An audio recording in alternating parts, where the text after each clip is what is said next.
ግን አንድ ነገር ልንገራችሁ፣ በጸሎት የብዛት ዲያብሎስን አሸንፈዋለሁ ማለት ቀልድ ነው እንዴ? ምን ማለት ነው? ምን ማለት እንዴ? ጸሎት ሰይጣንን አያሸንፍም እያልክ ነው? አላልኩም። ሰይጣንን የሚያሸንፍልን እግዚአብሔር እንጂ ጸሎታችን አይደለም። ገብቷችኋል? የምንጸልየው ከእግዚአብሔር ጋር ለመሆን ነው እንጂ ዲያብሎስን ለመዋጋት አይደለም። አሁን ግልጽ ሆኖላችኋል? በገዳም መነኮሳት እንደመነኮሱ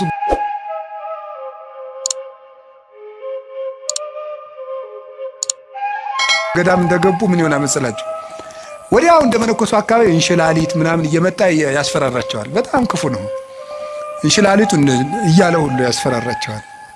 እንዲሁ ምንኩስና አሁን እንደዚህ መሽለምለም እንዳይመስላችሁ ቢጫ ቢጫ አድርጎ እንደገባ ነው ስቃይ። አሁን ከፈለገ ምን ያደርገው? እንሽላሊቱን ሲጸልይ ፊት ለፊቱ እንሽላሊት ይመጣል። ከዛ ሲበላ ደግሞ የቅድሙን እንሽላሊት ነው እኮ የምትበላ ይለዋል። ጦሙን እንዲውል ስለሚፈልግ ማለት ነው። ይዋጋዋል። እና ጀማሪ መነኩሴ ያልገባው ፈሊጥ ያላወቀው ምን ይላል መሰላችሁ? እንሽላሊቱ ማታ ሲመጣ ምንድን ነው የሚያደርገው?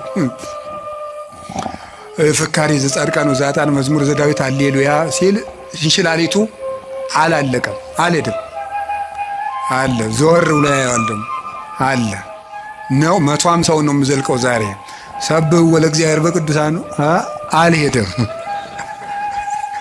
በቃ እንደዚያ እያደረገ አይደል ነው። አሁን ደግሞ እስቲ እንታያለን። በስግደት ደግሞ 300 ሲሰግድ አለ። ለምንድን ነው የማይሸሸው ሲባል ይሄ ሰውዬ በሐሳቡ በምኑ ነው አሸንፈዋለሁ ብሎ የሚያስበው? በጸሎት በእግዚአብሔር ቸርነት ቢል ግን አንድ አቡነ ዘበሰማያት እንዳለ ይጠፋል። ስለዚህ ክርስቶስ ተኮር ክርስትና እንጂ ሰይጣን ተኮር ክርስትና የለም። ገባችሁ? ክርስቶስን ለማግኘት ጸልዩ እንጂ ሰይጣንን ለማሸነፍ እያላችሁ አትጸልዩ። አንድ አባት ያልተናገረዋል። አንድ የበረሃ አባት ሰይጣንን እያሰብክ የምትጸልይ ከሆነ አታሸንፈውም፣ በጉልበት አትሸንፈውም። እንዲያውም ምን ብሎ ይናገር? 20ኛው ክፍለ ዘመን ላይ የጻፈ አባት ነው እና ምን ብሎ ይናገር መስላችሁ? አንተ ጥይት ብትተኩስ እሱ ኒውክሊየር ይተኩሳል ይላል። ከ50 ዓመት በፊት የተጻፈ መጽሐፍ ነው። ሰይጣንን ለማሸነፍ አንተ ጥይት ተኩስ ኒውክሊየር ተኩሳል። ለምን? የ7000 ዓመት የውጊያ ልምድ ያለው ጀግና ነው እሱ። አይሆንልህም። ሰይጣንን በጉልበት አሸንፉ። በቀን 400 ሰግዳለሁ ሰይጣንን እቀጠቅጠዋለሁ ይላል አንዳንዱ። ወረጣው 4 ሚሊዮን አድርገው አትቀጠቅጠው። ስግደት ቀንሱ አላልኩም፣ ስንፍናም አላስተማርኩም። በደንብ እንድትሰሙኝ ስለምፈልግ ግን በስግደታችን ብዛት በጸሎታችን ብዛት እናሸንፋለን ማለት ትዕቢት ነው። የሚያሸንፈው ማን ነው? ንገሩ። እግዚአብሔር ነው የሚያሸንፈው። እኔ ምክሉ ቅዱስ እንጦንስን እኮ መጡ። ቅዱስ እንጦንስ ከባቱ ከሚጸልዩበት መሃል ምን መስሉ? አጋንንት በሙሉ የሰውዬ እንግዲህ ብለው ማስወጣት ሳቃታቸው ቢሉ አንድ ቀን እስኪ አውሬውን እንሆንበትና እንደራጅና ብሎ ተደራጅተው ምን ወጡ? አንተ እባቡን፣ አንተ ደግሞ አይጥውን፣ አንተ ደግሞ እንዲስቅ ይሆነ አንድ እንደው ይገርማል እኮ አባ ፓምቦ የሚባለው ሰይጣን ራሱ ለመፈተን አባ ፓምቦ የሚባለውን አባት ለመፈተን ሰይጣን ምናል በጣም ብዙ ሺህ አጋንንት አልስቅም ብሎ አርምሞ ያዘ አባት ነው። በጣም ብዙ ሺህ አጋንንት አንድ ብርሌ ማንሳት አቅቷቸው ያሳዩታል፣ እንዲስቅ ማለት ነው። እሱ ግን መሳቁን ትቶም እንዳለ ታውቃላችሁ። ይሄ የሚያሳየው አቅመ ቢስነታችሁን ነው አላቸው። እንኳን ሊስቅ ማለት ነው። ሰይጣን በማሳቅም በምን ስልቱ ብዙ ነው። ወደ እንጦንስ ሲመጡ ዘንዶ ሆኖ ይመጣል፣ እንደ እባብ የሚያፏጫል። አስባችሁታል ምዕመናን?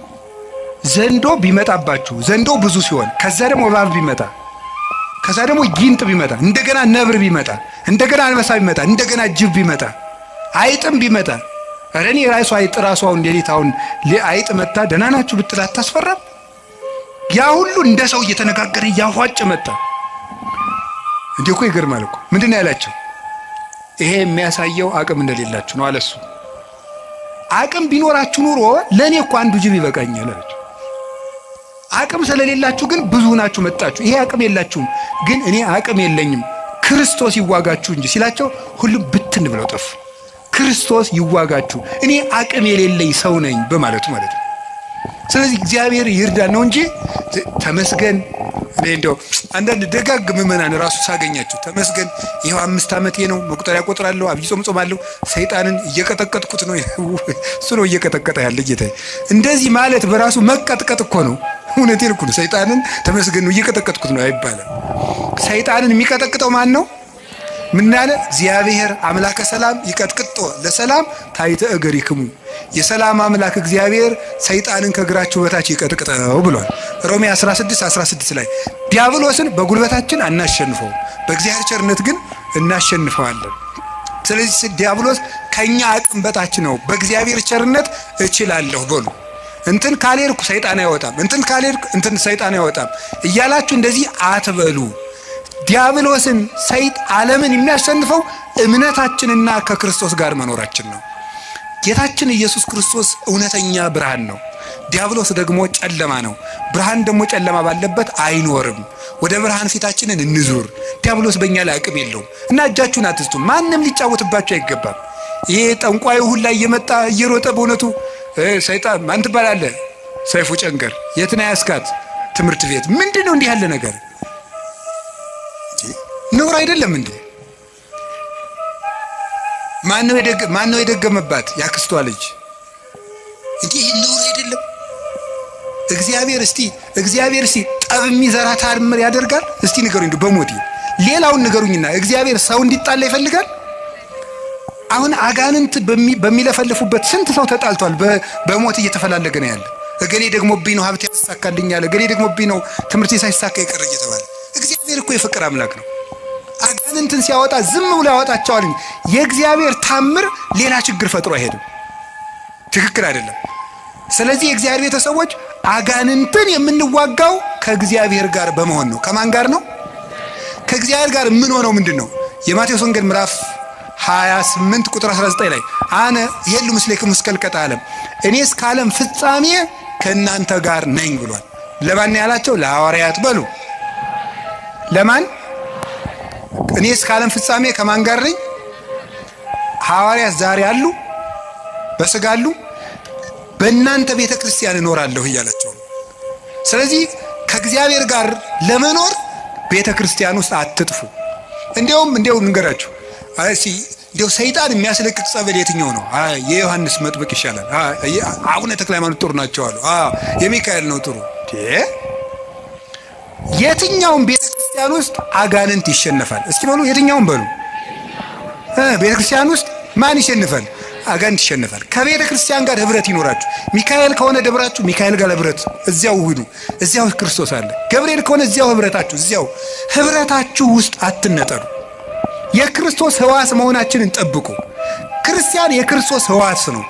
ህዋሱ የሚበሰብሰው ከአካሉ ተቆርጦ ሲጣል ነው። ካልተቆረጥን እኛን የሚነካን የለም። ህዋሱ ቤተ ክርስቲያን አካሉ ናት። ክርስቶስ ራስ ነው። እኛ ደግሞ እቺ ጣት ናት። እቺን ጣት ምስጥ የሚበላት ተቆርጣ ስትወድቅ ነው። ከአካሏ ጋር ከኖረች የሚነካት የለም። ቤተ ክርስቲያን የክርስቶስ አካል ናት። ከቤተ ክርስቲያን ጋር ህብረት ካለን ዲያብሎስ እኛን መንጠቅ አይችልም። እግዚአብሔር ከሁላችን ጋር ይሁን። የመጨረሻው አምስተኛው እግዚአብሔር ለምን ሰይጣን እንዲፈትነን ይፈቅድለታል። አምስተኛው ከፈተናው ስለምናተርፍ ነው። እስኪ በሉ ድገሙ። ስለምናተርፍ ወይም ደግሞ ምን ስለምናገኝበት ይመስላችኋል? ጸጋ ስለምናገኝበት ማለት ነው። ጸጋ ስለምናገኝበት አንድ ሁለት ነገሮችን ልጠቁምና ልጨርስ እዚሁ ሐሳብ ላይ። ለምሳሌ እግዚአብሔር ዲያብሎስ ኢዮብን ልፈትነው ሲለው ምን አደረገው? ፈቀደለት? ከለከለው? በል ንገሩኝ እንጂ ፈቀደለት። ምኑን ፈተነው? ገንዘቡን ጨረሰበት። ከዛ ቀጥሎ ምኑን ጨረሰበት? ልጆቹን ጨረሰበት። ከዛ ቀጥሎ ምኑን? አካሉን። ሶስቱንም ነው ያጣ። ገንዘቡንም አጣ። ሰው እኮ ገንዘብ ቢያጣ ልጆቹ ሰርተው ይሰጡታል። ልጅ ቢያጣ ራሱ ሰርቶ ይበላል። ኢዮብ ሶስቱንም ነው ያጣ። ልጅም አጣ፣ ገንዘብ የሚያመጣ ልጅም አጣ፣ ሰርቶ የሚኖርበት ጉልበትም አጣ። ሶስቱንም አጣ። ዲያብሎስ ያን ሁሉ ሲነሳው እግዚአብሔር ዝም አለ። መጨረሻ ላይ ግን ከ7 ዓመት ፈተና በኋላ እግዚአብሔር እጥፍ ልጅ፣ እጥፍ ከብት፣ እድሜም ጨምሮ ሰጠው። ማሪሳቅ ይላል እስመ እግዚአብሔር ሎቱ ስብሐት በእንተ ብዝኃ ጸጋሁ ያበዋ ለነፍስ ውስተ ኩሉ ጻዕረ ምንዳቤ። እግዚአብሔር ክብር ምስጋና ይግባውና ለነፍስ ስለሚሰጣት ብዙ ጸጋ ሲባል ሰውነትን ወደ ብዙ መከራ እንዲገባ ያደርጋል። እንድናተርፍበት ነው። ጸጋ እንድናተርፍ ነው። የመጀመሪያው ነፍሳችን እናተርፋታለን። ስጋችን እናተርፋለን። ምናልባት ከፈተና እንግዲህ እግዚአብሔር መሸለመኝ እንዳትሉ፣ ሽልማቱ ወይ ጊዜ ያለው ካልተሸለማችሁበት ደግሞ በነፍስ ሸልሟቸዋል ማለት ነው። ይሄን ነው መረዳት የሚገባው። ቅዱስ ጳውሎስ ታሞ ነበር። ታሞ እግዚአብሔር አድነኝ አስተብቋይ ክወለ ጊዜ የስልሰ ጌታዬን 3 ጊዜ ፈውሰኝ አልኩት አለ። ከፍተኛ ራስ ምታትና ውጋት ነበረበት። ሌት እንኳን እየሰፋ ቀን ሙሉ የሚያስተምረው ቅዱስ ጳውሎስ ምንድነው ያለው መሰላችሁ? ጌታዬ ፈውሰኝ አለው። ምንድነው ያለው? ፈውሰኝ ሲለው ጌታ ምንድነው ያለው? ያክለከ ጸጋዬ ይበቃሃል አለው። ምን ይበቃል ነው ያለው? ጸጋዬ ይበቃል። የሰጠው ጸጋ ብዙ ነው አለው። ይሄንን ወስዶ ቅዱስ ባስልዮስ ዘቂሳርያ ምን አለ? ድዊው ጳውሎስ ድውያንን ይፈውሳል ይላል። ምኑ ጳውሎስ? ድዊው ጳውሎስ ህመም አለው። ግን የቅዱስ ጳውሎስ ራሱን ማዳን ሳይችል ይታመማል። ግን የጨርቁ ጫፍ ተቆርጦ ሲሄድ ሞት ይፈራዋል። የቅዱስ ጳውሎስን ልብሱን እኮ ሞት ይፈራዋል። ከጨርቁ ጫፍ ተቆርጦ ሄዶ ከሞተ ሰው ላይ ሲጣል ሙት ይቀሰቀስ ነበረ። ሞትን የሚሽር ስልጣን ያገኘው ታሞ ነው። መታመም ጸጋ ይሰጣል። ስለዚህ እግዚአብሔር ለምንድን ነው ሁሉ መከራ የሚያደርገው ሲል እንድናተርፍበት ነው። እንድናተርፍ ስለሚፈልግ እግዚአብሔር ሰይጣን ሲፈትነ ዝም ይለዋል። ባኮቴት በምስጋና በትዕግስት ከተቀበልነው ሁሉም ነገር ለትርፍ ነው። መንግስተ ሰማያትን እናተርፍበታለን።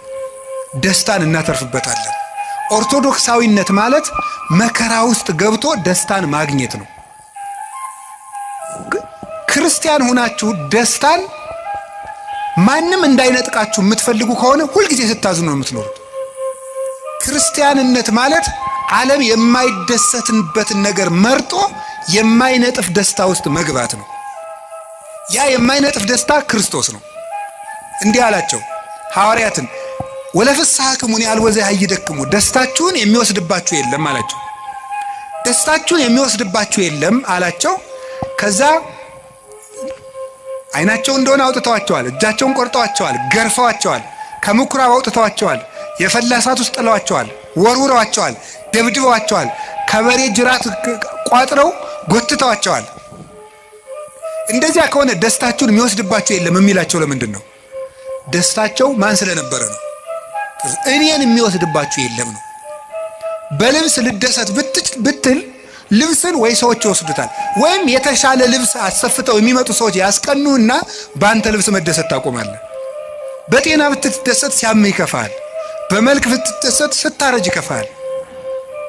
በሚስታችሁ ብትደሰቱ ስትሞት ይከፋችኋል። በባል ብትደሰቱ ሲሞት ይከፋል። ቅዱስ ጎርጎርዮስ እንደተናገረ በሀብት ብትደሰቱ ስታጡት ትከፋላችሁ። በሹመት ብትደሰቱ ስትሻሩ ይከፋችኋል። በክርስቶስ ብትደሰቱ ግን ማንም አይወስድባችሁ። እሱን ማን ይነጥቀናል? ሁሉ ይወሰዳል። የማይወሰድ ሀብት ክርስቶስ ነው። ስለዚህ ቅዱስ ጳውሎስ ምን አለ? እላችኋለሁ በክርስቶስ ደስ ይበላችሁ አለ። እላችኋለሁ በማን ደስ ይበላችሁ አለ? ደግሜ እላችኋለሁ በክርስቶስ ደስ ይበላችሁ አለ። ሁልጊዜ በጌታ ደስ ይበላችሁ አለ። ለምን ነው ሁልጊዜ በጌታ ደስ ይበላችሁ? አሁን ምግብ ሁልጊዜ ማስደሰት ይችላል? እስኪ አሁን ጧት የበላነውን ምግብ ማታ እንደገናም ጧት አያስደስትም። አንድ ልብስ እኮ እንደውም ጥሩ ልብስ የሚያስደስተው አልፈን ስለምንለብሰው። ሁሉ ነገር ሁልጊዜ አያስደስትም። አንድ ቀን ቢያስደስት፣ ክርስቶስ ግን ሁልጊዜ ደስታችን ነው። ይሄን ደስታ ለማግኘት የማያልቅ ደስታ ለማግኘት ጥቂት ደስታዎቻችን እንድናጣ ይፈቅዳል ክርስቶስ። የማይነጥፈው ደስታችን መድኃኔዓለም ነው። የልቡናችን ደስታ፣ የነፍሳችን ረሃብ፣ ጥጋባችን፣ የልቡናችን ዘውድ፣ የሰውነታችን ትምክት እርሱ ክርስቶስ ነው። ሁልጊዜ በክርስቶስ ደስ ይበላችሁ። ወስብሐት ለእግዚአብሔር።